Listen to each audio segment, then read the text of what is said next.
Kwanza kabisa mtazamaji wa Tumaini Television, niendelee kukushukuru kwako wewe kwa moyo wa dhati kabisa kwa kuwa umekuwa sehemu kubwa ya mchango wa mafanikio yale yote ambayo tumekuwa tukikuletea ndani ya kipindi cha Hali Halisi. Kwa maoni yako na mchango wako na maswali yako yamekuwa sehemu kubwa ya kutufanikishia yale ambayo tunapanga kukuletea ndani ya kipindi cha Hali Halisi na kufahamu mengi ya kiuhalisia zaidi kutoka katika vitu mbalimbali ambavyo tumekuletea. Na nakukaribisha tena kwa siku nyingine leo ndani ya kipindi cha Hali Halisi kwa ajili ya kujua na kujifunza vitu vingi ambavyo tumekuandalia ndani ya kipindi cha Hali Halisi kwa siku ya leo. Jina langu ni Innocent John. Asante kwa timu nzima ya Hali Halisi ambayo inahakikisha pia kila kitu kinakwenda vizuri kabisa. Kwa wewe ambao unatufuatilia na kutazama, tunahakikisha tunakupa kila ambacho unastahili kukipata. Karibu sana. Kwa siku ya leo tutazungumza mengi na mazuri kwa ajili yako wewe Mtanzania ambaye unatufuatilia na ungependa kufahamu kitu gani hicho ambacho tumekuletea kwa siku ya leo. Endelea kushiriki nasi mwanzo mpaka tamati wa kipindi cha Hali Halisi. Kwa maoni na ushauri wako, kuna namba ya maoni iko hapo chini. Tuandikie maoni yako kwa kila ambacho utakisikia ama utakuwa umependa kukifahamu zaidi, basi kupitia namba hiyo ya simu ambayo iko chini hapo ya TV yako, sisi tutahusika nayo moja kwa moja kabisa. Siku ya leo tutaenda kuzungumzia juu ya rajamu ya taifa. Linaweza likawa ni neno geni kwa wewe ambao unatufuatilia, rajamu ya taifa. Lakini kwa kuwa leo unatazama kipindi cha Hali Halisi, utafahamu halisia wa neno hili ni nini na linamaanisha nini. Pengine kwa wale ambao wamesoma Kiswahili sana, unaweza akawa nafahamu rajamu tunazungumzia ni nini. Lakini leo tutazungumzia kuhusiana na rajamu ya taifa. Ni kitu gani hiki? Basi kaa nasi, uendelee kubaki nasi mwanzo mpaka tamati mwa kipindi cha Hali Halisi. Na leo nimemwalika Fatma Mapundi. Yeye ni afisa biashara kutoka Mamlaka ya Maendeleo ya Biashara Tanzania, TanTrade. Inaweza ikawa sehemu sahihi na salama sana kwa wewe kufuatilia na kufahamu mengi kutoka kwake. Yeye ni Fatma Mapundi kutoka TanTrade, afisa biashara huyo kutoka Mamlaka ya Maendeleo ya Biashara nchini Tanzania. Tunazungumzia TanTrade. Karibu sana madam. Asante. Unasemaje TanTrade? TanTrade ni Sabasaba ya mwaka huu. Ni kubwa kuliko. Sabasaba 2026 kubwa kuliko. Kwa nini kubwa kuliko? Kwa sababu kuna mambo mengi mazuri na maonesho yameboreka zaidi. Tukichukua uzoefu wa miaka 50, yaani mtu mwenye miaka 50 ni kwamba ana uzoefu usio wa kawaida. Yale ambayo yametokea miaka hiyo na ya sasa, ndio maana tunasema kubwa kuliko. Tutasubiri kuona Sabasaba ya mwaka 2026, je, ni kubwa kuliko kweli ama ni vipi? Ni Fatma Mapundi huyu ambaye tutakuwa naye kwa siku ya leo na tutazungumza naye kwa kina zaidi juu ya rajamu ya taifa. Karibu sana mtazamaji wetu uweze kujifunza na uweze kuelewa, na pengine wewe ikawa inakuhitaji zaidi kuipata hii rajamu ya taifa. Tunapozungumzia kuhusiana na rajamu ya taifa, pengine Watanzania wengi wamezoea maneno tofauti tofauti kuyasikia, lakini tumefika hapa Mamlaka ya Maendeleo ya Biashara nchini Tanzania, TanTrade, tumekutana na hili neno rajamu ya taifa. Tunapozungumzia rajamu ya taifa tunazungumzia kitu gani hiki? Karibu sana afisa. Asante. Tuseme rajamu ya taifa ni alama ya bidhaa na huduma zinazozalishwa Tanzania. Yaani ile raw materials zinatokana na asili ya Tanzania. Kwa lugha ya wenzetu ambayo Waswahili wanasema ilikuja na meli, ndio tunazungumzia hiyo, wanasema made in Tanzania. Made in Tanzania ni kama brand. Okay. Kwa lugha ya wenzetu ni brand, kwamba ni alama ambayo inatutambulisha sisi kama Watanzania ndani na nje ya nchi, ambayo iko inawekwa kwenye bidhaa au huduma. Okay. Naamini sasa tuko sawa. Kama ulikuwa na matatizo ama changamoto juu ya rajamu, sasa umeweza kufahamu rajamu ni nini. Ni ile ambayo inakutambulisha wewe ama inatambulisha bidhaa yako inatokea sehemu gani ama inatokea taifa gani. Hiyo ndo tunazungumzia rajamu ya taifa. Sasa tunazungumzia rajamu ya taifa la Tanzania. Serikali ya Tanzania iliona umuhimu gani kuanzisha hii rajamu ya taifa kwanza? Kitu gani ilikiona ikaona kuna umuhimu wa kuanzisha rajamu yetu ya taifa?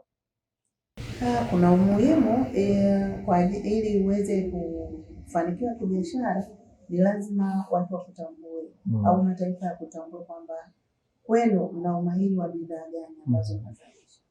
Kwa maana kufuatia hii alama itaweza kututambulisha sisi kama Watanzania ndani na nje ya nchi. Kwa sababu gani? Tumekuwa tukiuza bidhaa zetu nje ya nchi na mara nyingi mtu ukinunua bidhaa kama umeipenda unaweza ukarudi tena kuitafuta ile bidhaa lakini kama haina alama unaweza ukachukua tena ya nchi nyingine ambayo ni tofauti na ambayo ulikusudia. Kwa maana hiyo hii Rajamu itaweza kutusaidia pia kutangaza bidhaa zetu na kuzipa ubora ambao unastahili katika soko. Okay. Sawa. Tuzungumze na Mtanzania wa kawaida. Kwanza tuanze na Mtanzania yule wa kawaida kabisa kabla hatujaja kwa mfanyabiashara mwenyewe. Yule Mtanzania wa kawaida ambaye anatutazama sasa hivi na kutufuatilia. Hii Rajamu ya Taifa kwake ina manufaa au haina manufaa kwake? Inamnufaishaje Mtanzania wa kawaida tu? Tuanze na Mtanzania wa kawaida kwanza. Inamnufaisha kwa sababu ukinunua bidhaa ambayo ina nembo au alama hii ya Made in Tanzania una uhakika na ubora. Ya kwamba hicho kitu lazima kitakuwa kimethibitishwa. Hii alama haitolewi tu kiholela bali na taratibu zake ambazo zinatolewa. Na mara itakapofika dukani au sokoni kama ina hiyo alama una uhakika kabisa na ubora wa hiyo bidhaa kwa sababu alama hii haitolewi kwa mtu ambaye hana TBS, hana cheti cha ubora wa TBS. Hilo ni mojawapo ya zinaenda sambamba. TBS na nembo ya taifa. Hicho ni kigezo kimoja. Okay. Sawa. Kwa mfanyabiashara sasa ambaye anafanya biashara, ana biashara yake, pengine tuchukulie mfano anauza karanga, anauza mafuta, kuna wengine sasa hivi wanapakia samaki wanaweka kwenye package. Tuzungumze kwanza, tuanze taratibu za kuipata hii Rajamu ya Taifa. Masharti yake yakoje ili mtu aweze aruhusiwe? Tunafahamu ukianzisha biashara kuna leseni unapewa ya kuendesha biashara. Ili tuione Made in Tanzania kwenye bidhaa yako, tuione Rajamu ya Taifa kwenye kopo lako la asali, ni masharti gani ya kuipata hii Rajamu ya Taifa unatakiwa yafuate mfanya biashara? Masharti yake sio magumu, tuseme vigezo vyake sio vigumu kwa sababu kama mfanya biashara ni lazima uwe na leseni ya kibiashara ili tuweze kujua biashara yako iko katika unaiendesha katika tuseme taratibu zinazotakiwa za biashara. Kwa lazima uwe na leseni ya biashara na kingine pia uwe umesajili jina lako la biashara au kampuni ya biashara. Kwa sababu tunatangaza hizi bidhaa hata nje ya nchi. Kwa maana mtu anavyotaka kununua ni lazima uwe na kampuni ili ajue ninapotoa hii bidhaa ni sehemu sahihi. Sio kampuni ya mfukoni lakini uwe umesajili BRELA. Kwa hiyo una cheti cha BRELA. Kingine uwe na cheti cha TBS. Unayo nembo ya ubora ya TBS. Kwa maana tuna uhakika na hiyo bidhaa hata tukitafuta soko la nje, kwa mfano umepeleka nje au hata hapa nchini watu hawawezi kupata madhara. Kwa maana umekidhi vigezo vya ubora vinavyotakiwa. Nafanyaje ili kujua mfanyabiashara kweli biashara anayo na anatakiwa ndo aje na hivyo vitu ambavyo mlisema? Kwanza tunavyotoa hii elimu ya Rajamu tunawaambia kabisa kwamba ni lazima uwe na bidhaa kwa sababu hiyo alama pia inaongeza thamani ya ile bidhaa ambayo uko nayo. Na hapo pia ni kusisitiza kwamba kuongeza thamani kwenye bidhaa zetu ambazo tunazoziuza nje. Tusalie hapo kwa mfanyabiashara ambaye sawa na biashara yake, ana hivyo vitu vingine vyote, leseni kutoka BRELA, TIN number, biashara yake imesimama pale.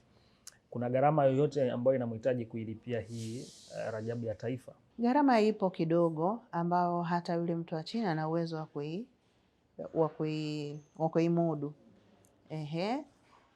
Na hii gharama inatozwa kidogo kwa ajili ya swala la uendeshaji wa hii rajamu, kwa sababu kama nilivyokuambia, kuna wakati tutabidi tuende kwenye soko tukaangalie hizi bidhaa za Tanzania zinaendaje kwenye soko.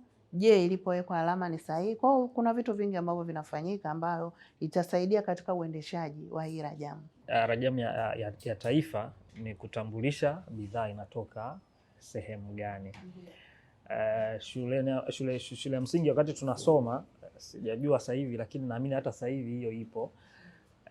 Wanafunzi walikuwa wanawekewa nembo pengine kwenye shati ya shule ili kumtambulisha anatoka shule gani.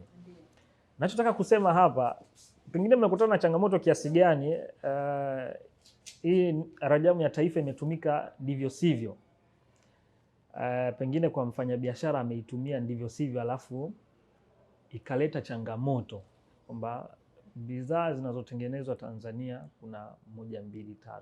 Huwa mnahusikaje na hawa ambao wanayo hii rajamu ya taifa lakini wanatumia ndivyo sivyo, na mwisho wa siku wanapelekea kwamba wote wanaotumia hii rajamu ya taifa wanaonekana ni wale wale, kwamba mwanafunzi ana chapa ya shule fulani amefanya kitu fulani, inaonekana shule pia, kwa sababu logo iko pale kwenye chapa, ipo kwenye shati lake, na tukio amelifanya huko ambalo sio zuri.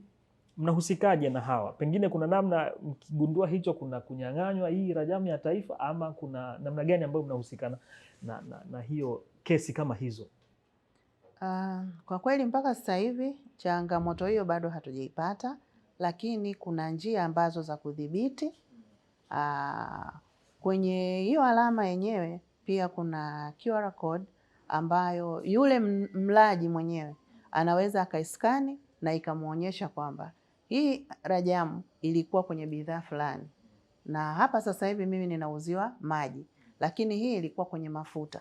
Kwa hiyo pale pale ana uwezo wa kunyanyua simu na kupiga, au kuja ofisi za Mamlaka ya Maendeleo ya Biashara Tanzania na kuja kutoa taarifa. Kwa hiyo yenyewe inao ulinzi wa kutosha. Hapo kuna kitu kingine umeniongezea. Manake sasa kilichobaki ni kuwajengea uwezo wa wananchi kufahamu hicho kitu, kwa sababu ipo kwenye asali lakini inatakiwa tumike kwenye chapa kwenye bidhaa ya asali, nimeikuta kwenye juisi.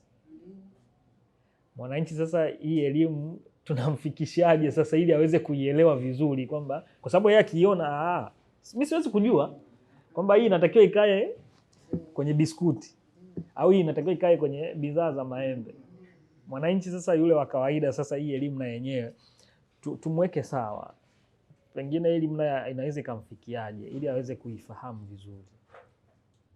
Elimu huwa tunatoa kwenye maeneo mengi tunakoenda.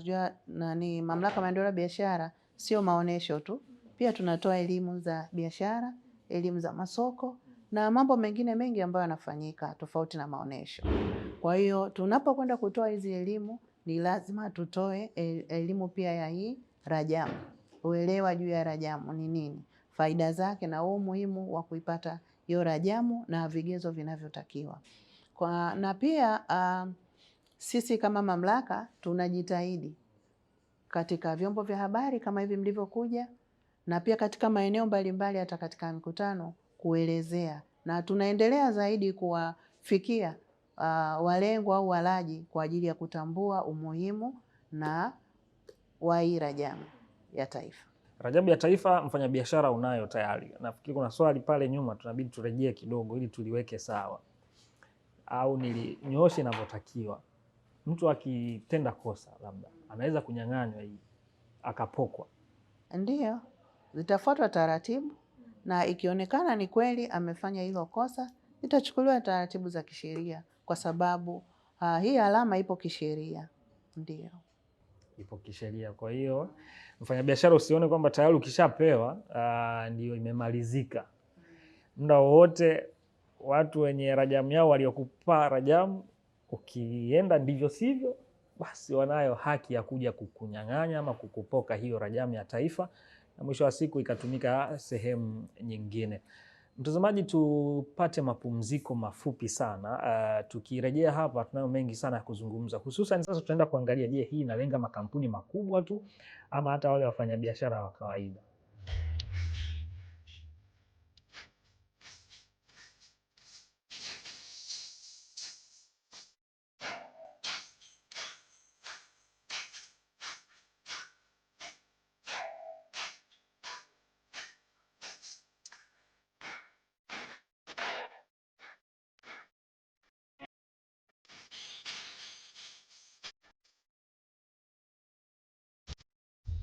Na mtazamaji wa Tumaini Television, asante sana kwa kuendelea kusalia nasi na kutazama kipindi Hali Halisi, na leo tunazungumzia juu ya uhalisia wa rajamu ya taifa ukoje, na mimi naendelea kujifunza vitu vingi sana. Niko na afisa biashara kutoka Mamlaka ya Maendeleo ya Biashara Tanzania TanTrade, Fatma Mapundi. Yeye tunazungumza juu ya hii rajamu ya taifa. Anakupa elimu ambavyo namna gani pia unaweza ukaipata hii rajamu ya taifa. Ina manufaa gani kwa wewe Mtanzania, kwa wewe mfanyabiashara, lakini kwa taifa kwa ujumla, hii rajamu ya taifa ina manufaa gani? Tumezungumza mengi, na sasa baada ya kutoka mapumziko tumerejea hapa, tuendelee sasa. Karibu sana kwa maoni na ushauri, tuandikie kupitia nambari ya simu ambayo iko chini hapo ya TV yako. Sasa tumerejea afisa biashara kutoka TanTrade. Hii rajamu ya taifa inahusika kwa makampuni makubwa tu, kwamba mpaka mtu awe na kampuni kubwa ndio apate hii rajamu ya taifa, ama hata mimi ambaye huku nauza maji tu ya kawaida huku naweza nikaipata hii rajamu ya taifa?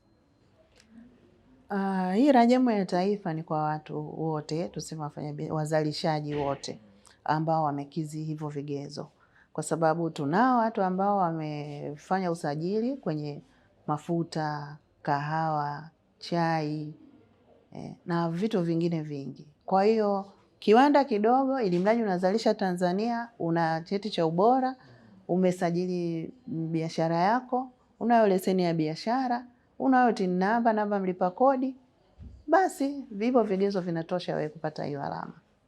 Okay. Hii inamhusu kila Mtanzania ambaye anazalisha, ndio, au anatoa huduma. Inamhusu. Ndio. Kwa kweli umekuwa afisa biashara wa Mamlaka ya Maendeleo ya Biashara hapa Tanzania.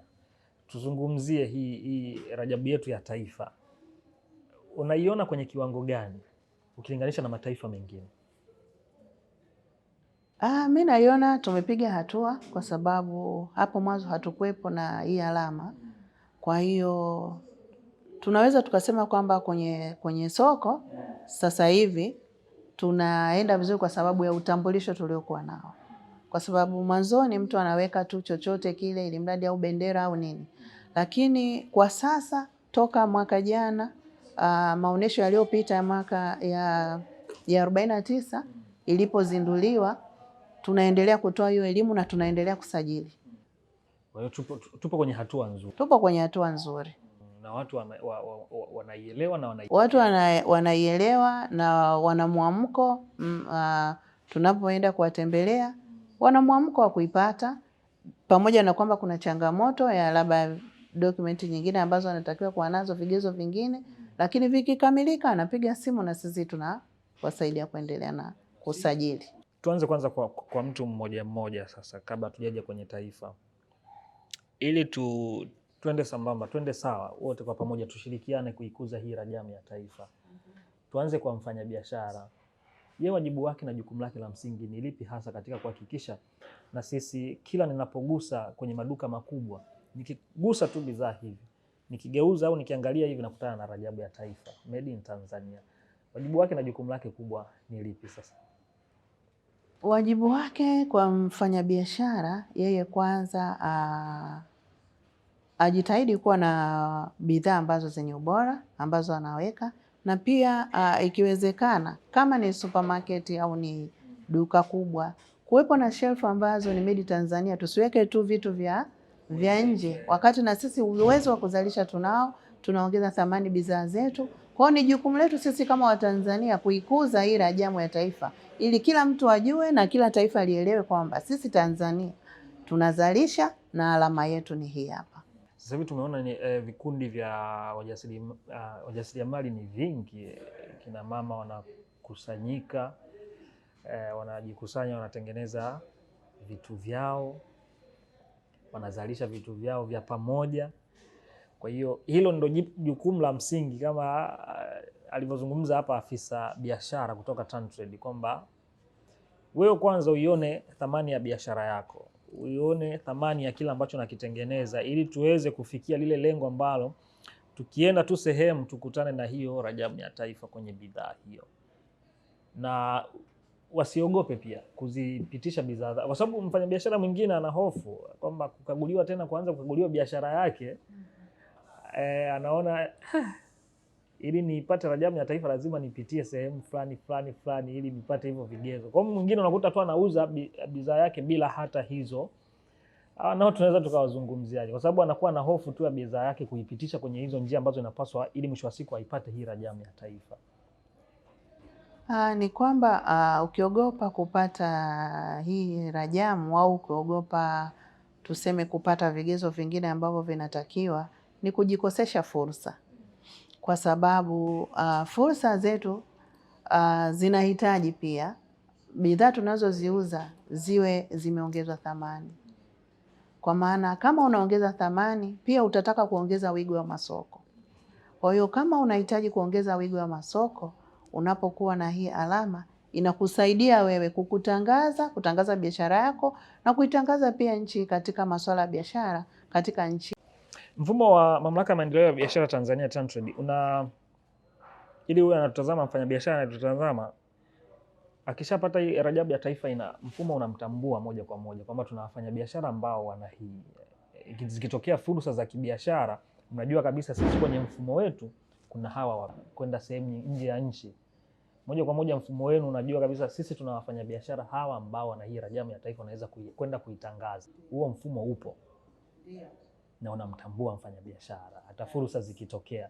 Mhakikishie anayetazama, kwa sababu ili mwisho wa siku tunachotazama hapa ni kumhakikishia mfanyabiashara kuipata hii Rajabu ya Taifa ili kuona na fursa zilizopo ndani ya hii Rajabu ya Taifa. Kwanza unapotaka kusajili hii alama ya biashara na huduma au Rajabu, ni lazima kwanza wakati unajisajili mfumo utakutaka uweke taarifa zako za kibiashara.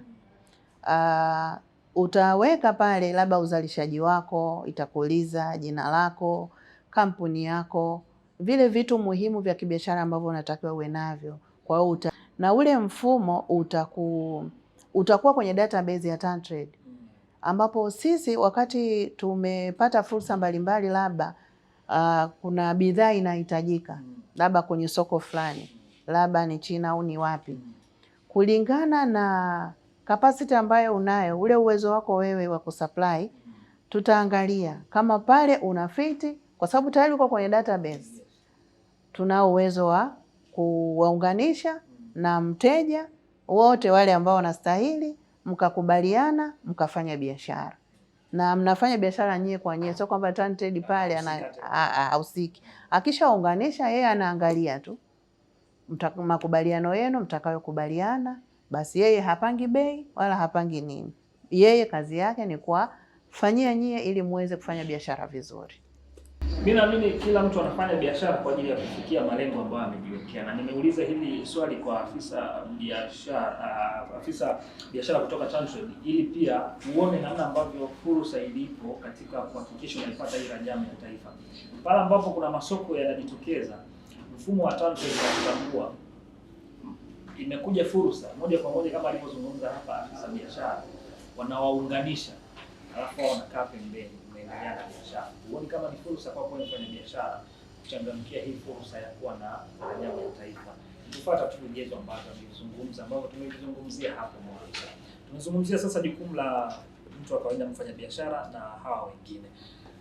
Serikali ina mipango ipi katika kuhakikisha Rajabu ya Taifa pia sasa na yenyewe wananchi ameipokea? Tunakwenda pamoja, tupo kwenye sufuria moja. Serikali yenyewe sasa mipango yake na mikakati yake katika kuhakikisha Rajabu ya Taifa tunavuka mipaka ya juu zaidi. Tunaendelea na juhudi za kuongeza masoko mbalimbali, wigo wa masoko kwa bidhaa zetu za Tanzania. Na pia tunaendelea kutoa elimu ili kuongeza thamani ya bidhaa ambazo Tanzania tunazizalisha ili ziweze kutambulika ndani na nje ya nchi. Sisi kama taasisi Mamlaka ya Maendeleo ya Biashara Tanzania tunafanya forum mbalimbali za kibiashara, majukwaa mbalimbali ya kibiashara, tunafanya mikutano mbalimbali ya kibiashara, na hata mwaka huu katika maonesho haya ya Sabasaba, na kila mwaka tuseme kwenye maonesho ya kibiashara tunafanya mikutano ya kibiashara ambapo tunawakutanisha wanunuzi na wauzaji wa ndani na nje ya nchi kwa ajili wanaweza kuingia mikataba mbalimbali ya kibiashara. Na hiyo tumeona pia mafanikio katika Sabasaba zilizopita, maonesho yaliyopita mengi tu, ambapo ndani ya miaka 50 tunaendelea kuongeza huo wigo wa mikutano kama hiyo ya kibiashara kwenye sekta mbalimbali. Mtazamaji wa Tumaini Television, asante sana kwa kuendelea kusalia na kutazama kipindi cha Hali Halisi. Jina langu ni Innocent John. Tunazungumzia juu ya rajamu ya taifa ama chapa ya taifa. Tunasema kwa lugha ya wenzetu made in Tanzania. Na mimi nimekutana na bidhaa nyingi sana ambazo zina rajamu tofauti tofauti za mataifa mbalimbali. Sasa tunaya kwetu made in Tanzania. Tunawashukuru wote ambao wamehusika katika kufanikisha na kufanya kila kitu ambacho tunaendelea nacho humu ndani, hasa afisa biashara kutoka Mamlaka ya Maendeleo ya Biashara Tanzania, Fatma Mapundi. Tunazungumza mengi na leo tumeona tukuletee uone fursa iliyopo katika kuipata hii rajamu ya taifa, manufaa yake na faida yake kwa kwa mfanya biashara na mwananchi wa kawaida. Sasa kwa kumalizia, navutwa shati hapa, muda umetuishia kweli kweli, lakini tuseme tu kwamba neno lako la mwisho sasa kwa watazamaji wetu ambao leo hii wamepata hii elimu ya kuhusu rajamu ya taifa, wamepata kujifunza kuona umuhimu wake, faida zake kama mfanya biashara na watu na kwa taifa kwa ujumla, unawaambia nini? Mimi ninawaambia tu waongeze thamani bidhaa zao na pia wafanye usajili wa kupata made in Tanzania, kwani katika fursa zinazotokea labda makongamano au ziara za kibiashara, wakati mwingine tunachukua zile bidhaa ambazo zina made in Tanzania ndio tunazipa kipaumbele kwanza, kwa sababu zina utambulisho wa nchi. Katika balozi zetu pia unaweza ukakutana na hizo sample mbalimbali, na ambazo tunazipa kipaumbele ni zile ambazo zina hiyo alama ya made in Tanzania. Kwa hiyo ninawashauri walaji pia wajitahidi kuangalia bidhaa ambazo zina made in Tanzania, kwa sababu wana uhakika na ubora na kitu ambacho wanachokitumia. Ni kushukuru sana kwa nafasi ya kipekee. Tunasema maonyesho ya Sabasaba 2026 kubwa kuliko. Ndio. Naamini atakuwa kubwa kuliko kwa hiyo. Ni kubwa kabisa. Asante sana kwa nafasi hii. Uketi nasi basi, tukiwa na jambo jingine siku nyingine tukikualika basi usisite kufika. Karibuni sana. Asante sana. Ni Fatma Mapundi huyu, afisa biashara kutoka Mamlaka ya Maendeleo ya Biashara nchini Tanzania, TanTrade. Tumezungumza naye kwa uzuri na mengi juu ya rajamu ya taifa ama utambulisho wa taifa kwenye bidhaa yoyote. Sasa hii haibagui, amezungumza hapa si kwa makampuni makubwa ama madogo. Ni hii inamhusu mzalishaji yoyote ambaye ana vigezo ambavyo amevisema hapa. Kwa wewe sasa Mtanzania, kuhakikisha unakuza kila ambacho ni cha kwako. Cha kwako kina umuhimu zaidi pale ambapo utakipa thamani ya kukifanya kiwe kikubwa, na kupitia rajamu ya taifa tunaweza tukafanya na tukafikia huko. Asante sana, tutumie vya kwetu kwanza, alafu vya wengine iwe mbadala tu, si ndio? Asante sana kwa wote ambao wameshiriki kuandaa Hali Halisi, na hii Hali Halisi ya leo ni kuhusu rajamu ya taifa. Tumekuletea kutoka hapa ofisi za Mamlaka ya Maendeleo ya Biashara Tanzania, TanTrade. Asante sana. Jina langu ni Innocent John. Wote ambao wamehusika katika kufanikisha Hali Halisi ni washukuru sana, ni wengi sana nyuma ya kamera, na mwandaji wa kipindi hiki Grace Kuni, lakini yupo Robert, pia yupo Stadius, ambao wamehakikisha haya yote yanakwenda vizuri. Tuseme tu mpaka wakati mwingine ndani ya kipindi cha Hali Halisi. Uwe na wakati mwema, endelea kufuatilia vipindi vingine ambavyo vitakujia hapa hapa Tumaini Television.